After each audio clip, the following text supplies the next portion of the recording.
Você já sentiu que o seu trabalho pode estar ficando automático demais? Que uma ferramenta de IA pode fazer 80% do que você faz hoje? Se a resposta é sim, a sua área pode estar morrendo. Mas calma, 2026 não é o fim do mercado de trabalho, mas é o início da maior onda de análise de dados da história. E hoje eu vou te mostrar por que, enquanto alguns perdem o sono, quem domina os dados vai ganhar os melhores salários de 2026. E para quem não me conhece, meu nome é Bruce Fonseca, eu sou especialista em análise de dados, trabalho com isso aqui nos Estados Unidos já há 3 anos, trabalho na área há 20 anos, sou velho já de mercado, já passei por muita coisa, desde Excel, Power BI, banco de dados, Access, várias outras ferramentas, muitas ondas nesse mercado nesses últimos 20 anos. Eu posso dizer que eu acompanhei todo o crescimento da análise de dados nos últimos 20 anos. E eu venho aqui compartilhar com vocês a minha experiência e ajudar você a sair do zero e migrar para a sua primeira vaga em análise de dados. Então já esmaga o like, se inscreva no canal e não deixe de acompanhar tudo o que está acontecendo no nosso mercado de análise de dados. E agora vamos para o vídeo. Galera, e o que está acontecendo hoje em dia é que com a inteligência artificial, tudo está sendo automatizado. Tudo que você demorava muito tempo para fazer, tudo que você tinha muito processo, ou tudo que existe um processo, basicamente, você consegue passar parâmetros, passar orientações para a inteligência artificial, ou seja, passar prompts para a inteligência artificial, e ela consegue otimizar isso para você quando ela mesma não faz a maioria das coisas. E esse é o nosso principal ponto, porque tudo que é operacional demais está sendo automatizado ou substituído por uma inteligência artificial. Aqui no canal mesmo, nós temos exemplos. Antes tinha uma pessoa que fazia os shorts do YouTube, sabe, aqueles vídeos curtos. Essa pessoa parou de fazer os vídeos curtos para mim e eu contratei uma inteligência artificial que consegue produzir mais vídeos e cobra menos para mim do que essa pessoa costumava cobrar para mim. E claro, depois que essa pessoa fazia os vídeos, eu ia lá, criava um nome, um título para cada vídeo, para cada short e publicava um por um lá no meu YouTube. E agora eu tenho uma outra inteligência artificial, um agente que eu criei utilizando o N8N, e esse agente ele basicamente publica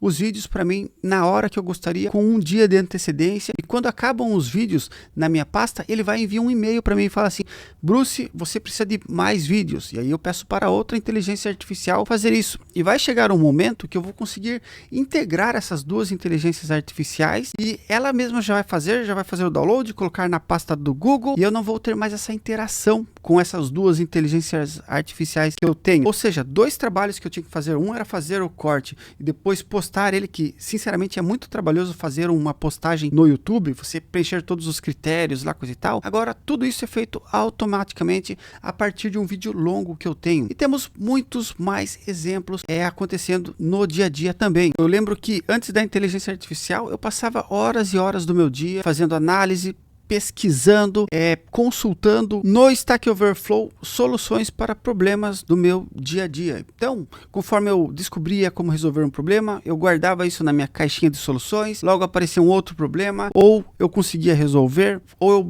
eu buscava quem já havia resolvido aquele problema. Eu estava sempre pesquisando. Hoje em dia não, gente. Eu não entro mais no Google pesquisar uma lista de possíveis soluções desse problema. Eu entro direto lá no Gemini, que é o que eu mais utilizo no dia a dia, explico o contexto, dou meus prompts ali e ele vai retornar para mim a solução. O grande diferencial está no conhecimento que eu aplico no contexto para trazer a solução correta para mim, ou a solução mais próxima ali do que eu realmente preciso. Uma outra coisa que eu faço muito hoje em dia também, quando eu estou montando uma apresentação, quando eu estou fazendo uma análise, eu sempre faço a minha análise, a minha apresentação do meu jeito e depois eu passo alguns prints, eu discuto com a inteligência artificial se ela acha que eu deveria considerar algo a mais, se a linguagem, se a história que eu estou contando, se o meu storytelling ali no caso, está tudo coerente, se está indo para o caminho que eu gostaria que fosse na apresentação para atingir o objetivo daquela apresentação, o objetivo daquela análise. Ou seja, coisas que antes eu ficava muito tempo refletindo, criando várias versões, pedindo ajuda para amigos, conversando com outras pessoas. Agora com a inteligência artificial eu consigo discutir o que eu fiz com a inteligência artificial e basicamente a inteligência artificial ela acaba me dando algumas sugestões. Uma coisa que eu não gosto de fazer ainda é que pedir para a inteligência artificial fazer as análises para mim. Isso é uma coisa que realmente eu não gosto, porque depende muito da sua experiência, da sua criatividade, do jeito que você gosta de fazer as coisas. Nem sempre você consegue colocar isso no contexto para a IA conseguir fazer para você. Eu participo de alguns grupos, de algumas comunidades na empresa. Então, basicamente, para uma comunidade técnica de aproximadamente 50 analistas de dados em volta do mundo, são em 16 países, eu estava fazendo uma análise para conhecer um pouco mais da nossa população. Então a gente criou o grupo novo, a comunidade nova, e aí o meu líder, né, que ele é gerente de Data Science, falou assim: Bruce, você vai ficar responsável por análise de dados, ou pessoal de Data Analytics, e eu queria que você, como o pessoal de Data Analytics, fizesse uma análise do nosso grupo, das pessoas que estão. Então, de mais de 100 pessoas que participavam, só 48 ou 49 são de Data Analytics, e eu precisei fazer um estudo para entender o perfil dessas pessoas, para entender o grau de senioridade delas, quantos anos elas estão na mesma posição, de que país elas são, se elas têm outro domínio de expertise, por exemplo, se elas são Data Analytics mais Machine Learning, Data Analytics mais Engenharia de Dados, Data Analytics mais Research e por aí vai. E nessa análise, mesmo que eu colocasse numa inteligência artificial, ela nunca ia ter as mesmas ideias que eu tive, porque essas ideias, basicamente, eu tenho olhando a base de dados, olhando os campos, olhando cada variável, cada linha daquela base de dados, para entender alguns insights. Por exemplo, eu vi que tinha algumas datas diferentes e eu fui ver o que eram aquelas datas. Eu pensei assim: esse é o primeiro domínio da pessoa, esse é o segundo domínio. Poxa, quanto tempo será a média que elas têm o primeiro domínio? A média são de 3 anos, mas quando ela é de um nível mais sênior, a média é de 6 anos. Então, basicamente, uma pessoa demora 6 anos para chegar no nível mais alto, mais sênior de Data Analytics, por exemplo. Então, esses são alguns insights que a gente foi extraindo. Então, você trabalhar com análise de dados, além do seu conhecimento técnico na ferramenta, na modelagem dos dados, você acaba dependendo muito da sua experiência, do que você já viu na sua vida e muito da sua criatividade para criar novas variáveis e assim você ter novos insights, ou seja, você extrair realmente valor daqueles dados. Então, a inteligência artificial, ela já é uma companhia obrigatória para o analista de dados ganhar muita produtividade, pensar em situações que ele não havia pensado até o momento e, claro, automatizar processos repetitivos. Então você vai ficar com a parte de criatividade, com a sua parte intelectual, e tudo que você puder automatizar, você vai fazer isso com a inteligência artificial para ser mais eficiente, mais produtivo no seu dia a dia como analista de dados. Agora, por outro lado, em todas as outras áreas, todo mundo está utilizando a inteligência artificial, e você pode ver que, além das pessoas estarem automatizando os seus processos, elas também estão gerando muitos dados. Gente, você fazer um sistema hoje em dia, sei lá, com o Anti-Gravity do Google ou com o Lovable, gente, é uma coisa tão simples, tão simples, tão simples, que eu acredito que em breve você não vai precisar nem entender de VPS, você não vai precisar entender de computação em nuvem para hospedar o sistema que você fez na nuvem. Todas essas plataformas já vão oferecer isso para você de uma forma muito simples. Ou seja, um processo simples que tinha entrada e saída de caminhão lá na empresa. Ia lá, o guarda anotava no papel e na caneta. Pesou o veículo, coisa e tal. Você consegue fazer um aplicativo muito simples com isso agora. Ou numa empresa, onde as pessoas têm uma prancheta e anotam as coisas lá. Olha, agora é a produção. Agora saiu essa quantidade de peças. Gente, ficou tão simples você ter um processo com um aplicativo que você faz de uma forma tão simples, tão rápida, e já consegue publicar e espalhar isso na empresa, que a gente está produzindo muitos dados. E produzindo muitos dados, você precisa de analistas para analisar esses dados e extrair insights desses dados. E é por isso que eu falo para vocês que 2026 vai sim ser o ano do analista de dados, porque o volume de dados está aumentando exponencialmente. Todo mundo produz dados agora, mas nem todo mundo consegue analisar esses dados. Claro, nós temos muitos profissionais na empresa que trabalham com dados, o engenheiro, o cientista de dados, mas o analista de dados, pessoal, ele é aquela pessoa, aquele profissional que trabalha direto com o tomador de decisão. É ele que vai fazer a ponte entre o engenheiro de dados e a pessoa de negócios, a ponte entre o cientista de dados e a pessoa de negócios também. Porque, basicamente, o analista de dados, ele vai pegar uma base de dados, um modelo de dados ali já preparado pelo engenheiro de dados, ou talvez esse analista de dados que trabalha em uma empresa mais simples vai precisar preparar a sua própria base de dados e ele vai começar a utilizar esses dados para conhecer a base de dados e com esse conhecimento, mais a experiência de mercado, de negócios desse analista e mais do cliente, que é a pessoa que vai consumir essa informação, ele vai conseguir extrair valor daqueles dados, ele vai conhecer aqueles dados, ele vai conseguir utilizar esses dados para tomar decisões corretas para o negócio, decisões baseadas em dados. E o nosso papel de analista de dados está apenas começando. E quando a oportunidade bater na sua porta, não adianta você falar que você conhece um pouco de Power BI, conhece um pouco de IA, conhece um pouco de Excel, conhece um pouco de Python, conhece um pouco de SQL. Você vai sim ter que dominar essas ferramentas.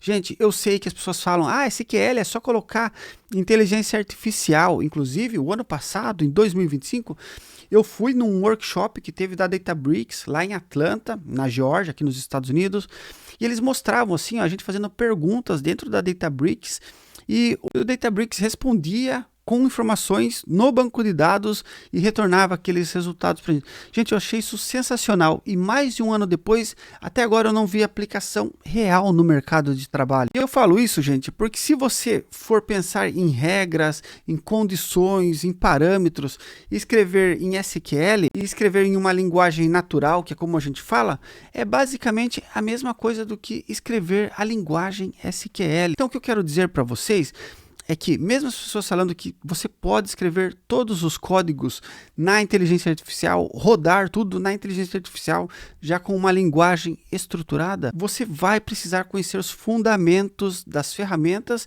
e os conceitos de análise de dados para pedir corretamente para a inteligência artificial. Igual o Databricks, pessoal. Se eu escrevo no SQL, que eu domino SQL, trabalho com isso há muitos anos, eu vou escrever exatamente o que eu quero extrair de dados ali. Se eu faço isso no Databricks, mesmo que seja em linguagem natural, eu vou ter que escrever isso de uma forma muito bem estruturada para que a inteligência artificial traga os dados do jeito que eu gostaria, da forma que eu estruturei. Então, você precisa conhecer como estruturar os dados, como funciona, quais são os fundamentos, como funcionam essas ferramentas de análise de dados para você saber pedir corretamente para a inteligência artificial também. É igual música, pessoal. Você já viu alguém que não é músico, alguém que não toca guitarra, ensinar outra pessoa a tocar guitarra? Alguém que não toca guitarra, produzir músicas de qualidade? Olha, sinceramente, até tem. Mas peça para a pessoa fazer um solo, peça para a pessoa fazer uma improvisação ali, na hora ali. Será que ela vai conseguir pedir para a inteligência artificial fazer para ela? Eu tocava em bares com os meus amigos, com bandas, inclusive eu estive agora em fevereiro no Brasil, fui lá assistir uns amigos meus e dei uma canja com eles lá, toquei algumas músicas no bar ali. Eu não tinha ensaiado nada com eles, mas eu conheci os conceitos, eles falaram assim, Bruce, vai em Mi menor. Pô, Mi menor, beleza. O baterista começou a tocar ali, eu lembrei mais ou menos da música de cabeça, fui improvisando com eles ali e a gente fez alguns sons ali. Mas será que se fosse alguém que não estudou, não praticou, não utilizou ali contrabaixo no dia a dia, será que ia conseguir fazer alguma coisa ali? Ou sei lá, ia ter que ir para casa, para gravar num computador, para fazer um monte de prompt para depois trazer. Você entende o que eu quero dizer para você? Eu quero dizer para você que o conhecimento nas ferramentas, nos conceitos, a sua prática no dia a dia, isso faz muita diferença até para você utilizar inteligência artificial. Você sabe o que vai pedir porque você sabe estruturar e você sabe estruturar porque você sabe como funcionam aquelas ferramentas e os conceitos de análise de dados. Então, se você quer entrar no mercado de análise de dados em 2026, perder aquele medinho ali da sua área que está cada vez ali mais automatizada por inteligência artificial, qual é o caminho correto que você deve seguir? Em primeiro lugar, você deve aprender o SQL. O SQL é a principal ferramenta de análise de dados por dois principais motivos. O primeiro é porque o SQL vai permitir você conhecer todos os conceitos de conectar com o banco de dados, tabela, campos, tipos de dados, estrutura, relacionamentos. E segundo, porque o SQL é a forma mais barata e mais rápida de você saber se a análise de dados é para você ou não. Ou seja, se você for bem no SQL, se você gostar de SQL, sim, pode continuar com as outras ferramentas, com os outros estudos, com os outros conceitos. Agora, se você já empacar no SQL, insistir ali e ver que não é aquilo que você gosta, pode esquecer que SQL com certeza não é para você, análise de dados não é para você, beleza? Agora, gostou do SQL? Próxima ferramenta você vai para um Power BI. O Power BI é uma ferramenta ferramenta para visualização e compartilhamento de dados das suas análises. Então é no Power BI que o seu cliente vai receber as suas principais análises e ele vai consumir as suas análises através do Power BI que você desenvolveu. Então o Power BI é com certeza o segundo passo mais importante. E o terceiro passo mais importante não é sobre ferramenta, mas é sobre prática de ferramentas, práticas de conceito, que é você desenvolver o seu portfólio. O portfólio é basicamente você pegar um projeto e simular como se esse projeto fosse real, onde você tem um problema e você tem que criar uma solução para esse problema e você vai detalhar como você desenvolveu a solução desse problema. Isso é um portfólio. Um portfólio não é um dashboard que você aprendeu no treinamento e você vai compartilhar com seus amigos. Um portfólio é um projeto que você desenvolveu utilizando dados para resolver um problema. Essa é a principal definição de um portfólio. E aí sim, depois do portfólio você pode pensar em estudar Python para análise de dados, porque aí você vai desenvolver análises mais avançadas. E essas análises mais avançadas vão ajudar você a se destacar entre os analistas de dados. Então, o Power BI, o SQL e o portfólio é para você entrar no mercado. O Python para análise de dados é para você se destacar entre os analistas de dados. E claro, se você quiser aprender um pouco de Excel, depois que você terminou essas ferramentas, o Excel vai vir de uma forma quase automática para você, porque tudo que você for ver no Excel, você já viu principalmente em SQL, depois em Power BI e depois em Python, beleza? Então, siga essa sequência, é uma sequência que funciona para os meus alunos. Todos os meus alunos, não conheço nenhum que furou essa sequência e deu certo. Pelo contrário, todos que deram certo, eles seguiram exatamente essa sequência. Beleza, pessoal? Então, não se assuste com a inteligência artificial, mas não deixe de utilizar elas no dia a dia de vocês, principalmente se a área de vocês está cada vez mais automatizada. Meu muito obrigado, até a próxima. Valeu!